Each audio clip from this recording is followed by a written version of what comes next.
Warahmatullahi Wabarakatuh.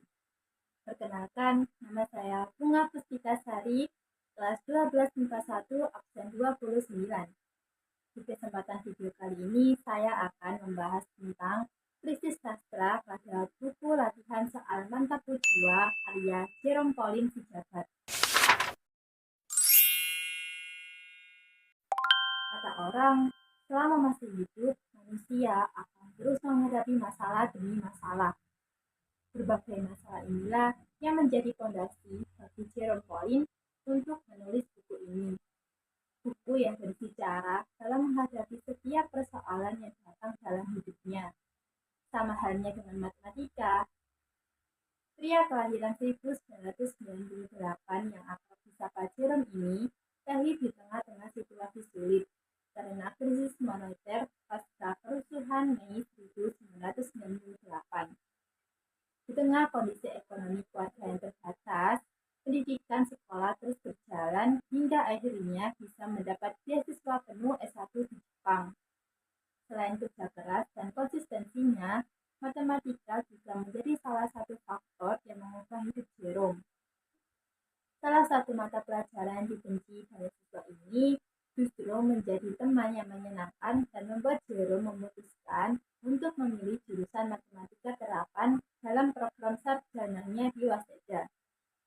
Selain membahas berbagai cara yang dilakukan Jerome untuk mengatasi masalah dalam kehidupannya, buku ini juga akan menceritakan mengenai perjalanan Jerome sebagai mahasiswa dan merintis karir menjadi seorang YouTuber yang terkenal lewat channelnya Nihongo Mantapu.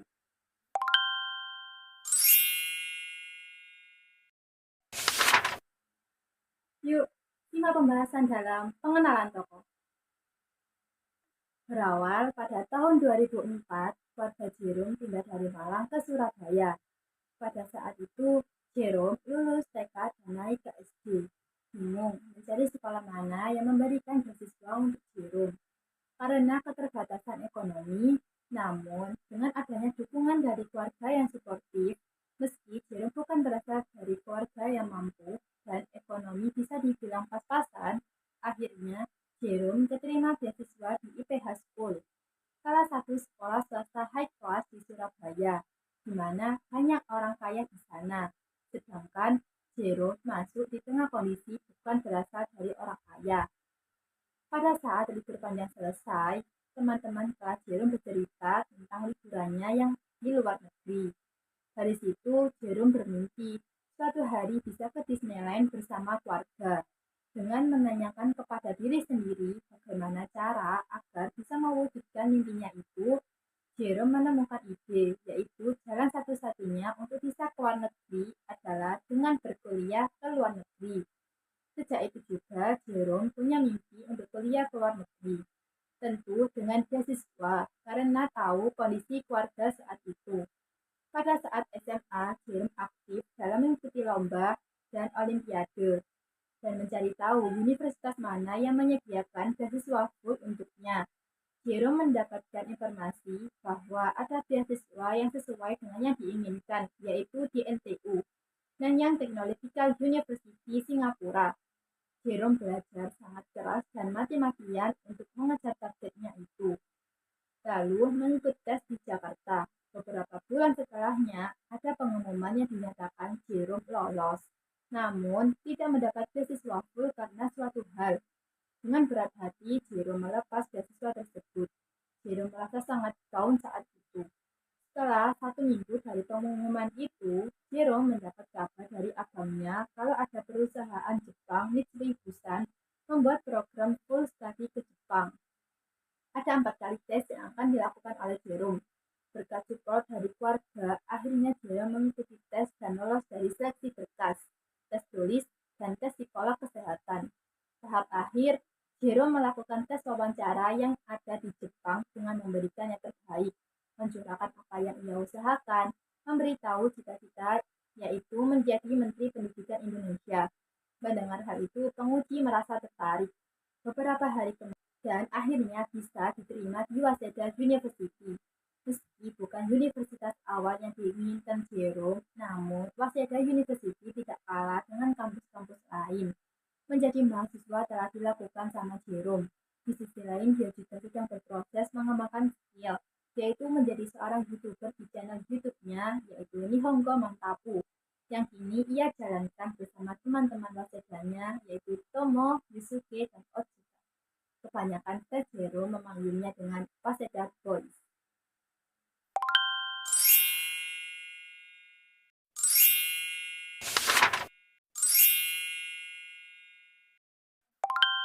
Setelah menganalisis, buku latihan soal Mantapu Jiwa ini memiliki genre inspiratif.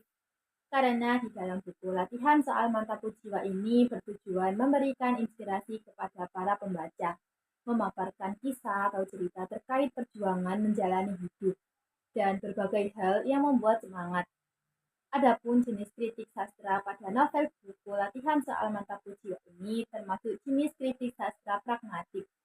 Karena novel ini memberikan dan menginformasikan pembelajaran kepada pembaca. Amanat dari buku ini yaitu lika-liku kehidupan yang sama halnya dengan matematika, dibuat jatuh bangun layaknya roller coaster. Ketika kita optimis, terus berusaha mengejar apa yang kita targetkan, Tuhan akan senantiasa memberikan yang terbaik buat kita.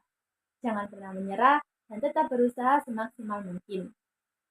Adapun nilai kehidupan yang dapat kita pelajari. Yang pertama, nilai sosial. Nilai sosial yang dapat dalam buku latihan soal Mantapu Jiwa ini yaitu bersikap sosial dengan terbuka dan ramah kepada semua orang tanpa merasa canggung, mampu mencairkan suasana di dalamnya, mampu membuka pembicaraan dengan orang lain tanpa perlu gengsi, dan memiliki hubungan dengan keluarga yang sangat suportif. Yang kedua, nilai pendidikan. Memiliki cita-cita yang tinggi tidaklah salah. Yang salah ketika kita tidak mau berusaha dan mendapatkannya. Terus berusaha, belajar, berdoa semaksimal mungkin. Memiliki jiwa pantang menyerah, belajar mati-matian demi target yang diinginkan. Tetap semangat karena hidup terus berjalan dan usaha tidak akan mengkhianati hasil. Teruslah gigih dalam meraih cita-cita. Ketiga, nilai moral. Tidak ada yang sia-sia dalam belajar. Yang sia-sia adalah ketika kita memiliki ilmu namun tidak diamalkan. Terus lakukan yang terbaik dalam setiap hal karena Tuhan tahu mana yang terbaik buat kita.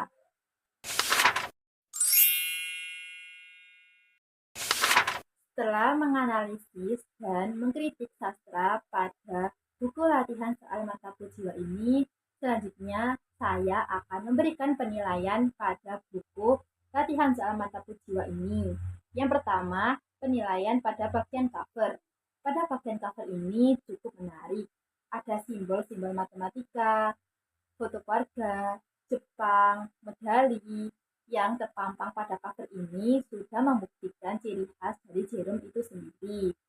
Dapat pembatas buku yang sama seperti cover tapi versi mini. Pada bagian buku ini terdapat ilustrasi atau gambar-gambar yang menjadi gambaran ekspresi Jerome dalam setiap perjalanan, membuat pembaca tidak bosan untuk membaca.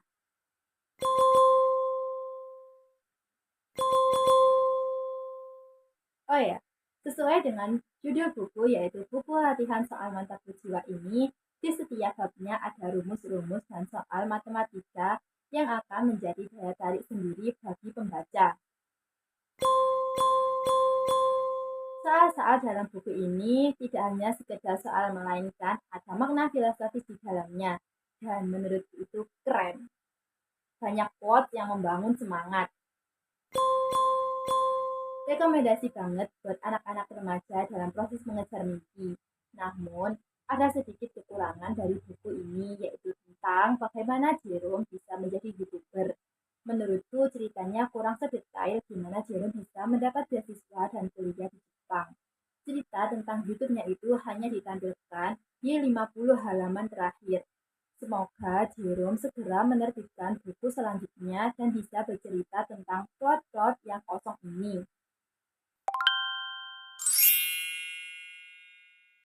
Apapun kesimpulan dari buku latihan soal Mantapu Jiwa ini yaitu Terlahir dari keluarga yang sederhana bukan berarti tidak bisa menjadi orang yang sukses. Sukses hanyalah untuk seseorang yang pantang menyerah dan mau terus berusaha. Raih cita-cita dengan gigi, pepatah mengatakan, sukses tidak datang dua kali, tapi sukses datang pada seseorang yang tidak pernah menyerah, tetap belajar dan berkarya dimanapun itu, karena setiap langkah akan membawa ke hari kesuksesan.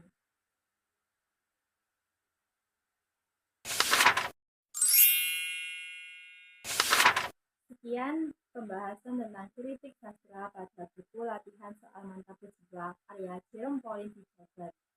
Apabila ada kata saya yang kurang mengenang di hati para pendengar, saya meminta maaf sebesar-besarnya. Dan terima kasih atas perhatiannya. Wassalamualaikum warahmatullahi wabarakatuh.